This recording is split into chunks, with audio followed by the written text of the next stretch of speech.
നല്ലൊരു movie projector എത്ര രൂപയാകും എന്ന് നിങ്ങൾക്കറിയാമോ? ഏറ്റവും കുറവ് 69,000 രൂപയെങ്കിലും വേണം. എന്നാൽ പല കസ്റ്റമേഴ്സിനും ഈ ഒരു പ്രൈസ് അത്ര അഫോർഡബിൾ ആയിരിക്കണം എന്നില്ല. അത്തരം കസ്റ്റമേഴ്സ് ബിസിനസ് പ്രൊജക്ടർ മൂവി പ്രൊജക്ടറായിട്ട് യൂസ് ചെയ്യാറാണ് പതിവ്. ബിസിനസ് പ്രൊജക്ടർ ഭൂരിഭാഗവും LED പ്രൊജക്ടറാണ്.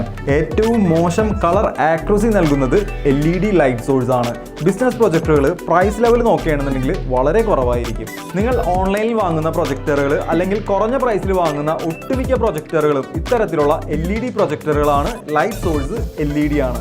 എന്നാൽ കുറഞ്ഞ പ്രൈസിൽ നിങ്ങൾ കാണാത്ത, കേൾക്കാത്ത, എക്സ്പീരിയൻസ് ചെയ്യാത്ത ഇത്തരം പ്രൊജക്ടറുകൾ വാങ്ങുന്നതിന് പകരം ബെൻക്യൂ, ഒപ്റ്റോമ, എപ്സൺ മുതലായ മെയിൻ ബ്രാൻഡുകളുടെ പ്രൊജക്ടറുകൾ, ബിസിനസ് പ്രൊജക്ടറുകൾ നമ്മുടെ മാർക്കറ്റിൽ അവൈലബിൾ ആയിട്ടുണ്ട്.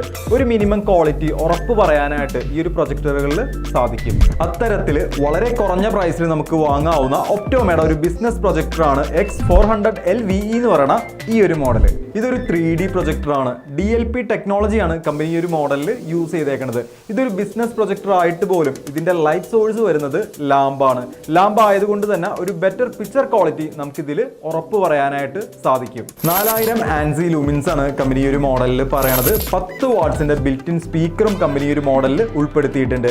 25:1 ആണ് കോൺട്രാസ്റ്റ് റേഷ്യോ വരുന്നത്. നോയ്സ് ലെവൽ നോക്കുകയാണെങ്കിൽ 29 dB ആണ്. 3 കിലോഗ്രാം അടുത്ത് പ്രൊഡക്റ്റിന് വെയിറ്റ് വരുന്നുണ്ട്. മുകളിലായിട്ട് തന്നെ എല്ലാ പ്രധാനപ്പെട്ട ഓപ്ഷൻസും നമുക്ക് കാണാനായിട്ട് സാധിക്കും. ബിൽറ്റ് ഇൻ OS നമുക്ക് കമ്പനി ഈ ഒരു മോഡലിൽ കൊടുത്തിട്ടില്ല. എന്ന് വെച്ചിട്ടുണ്ടെങ്കിൽ നമുക്കൊരു Android OSO smart OSO company ഈ ഒരു മോഡലിൽ ബിൽറ്റ് ഇൻ ആയിട്ട് കൊടുത്തിട്ടില്ല. അഡീഷണൽ ഡിവൈസ് നമ്മൾ അതിന് കണക്ട് ചെയ്യണം. ബാക്ക് സൈഡ് നോക്കുകയാണെന്നുണ്ടെങ്കിൽ ഈ ഒരു രീതിയിലാണ് വരുന്നത്. നമുക്കൊരു HDMI ഇൻപുട്ട് നമുക്കതിൽ കാണാനായിട്ട് സാധിക്കും. ഒരു USB പവർ ഔട്ടും വരുന്നുണ്ട്. നമ്മളൊരു ഫയർ TV സ്റ്റിക്ക് കണക്ട് ചെയ്യണമെങ്കിൽ അതിലേക്ക് പവർ എടുക്കാനായിട്ട് നമുക്ക് ആ ഒരു പോർട്ട് യൂസ് ചെയ്യാനായിട്ട് സാധിക്കും. അടുത്തത് VGA in, VGA out, video audio input, audio output, RC232 connector, AC in. ഒപ്റ്റോമ X400 LVE എന്ന് പറയുന്ന ഈ ഒരു പ്രൊജക്ടർ ഞാൻ പറഞ്ഞിരുന്നു, ഇതൊരു 3D പ്രൊജക്ടറാണ്. DLP ടെക്നോളജിയാണ് ഇതിൽ യൂസ് ചെയ്യുന്നത്. ഇതൊരു ലാമ്പ് ബേസ് പ്രൊജക്ടറാണ്. ഈ ഒരു പ്രൊജക്ടറിന്റെ കൂടുതൽ ഡീറ്റെയിൽ നിങ്ങൾക്ക് അറിയാൻ താല്പര്യമുണ്ടെങ്കിൽ ഞങ്ങളെ കോൺടാക്ട് ചെയ്യുക. പ്രൊഡക്റ്റ് പർച്ചേസ് ചെയ്യാനായിട്ട് ഞങ്ങളുടെ ഷോറൂം സന്ദർശിക്കുക.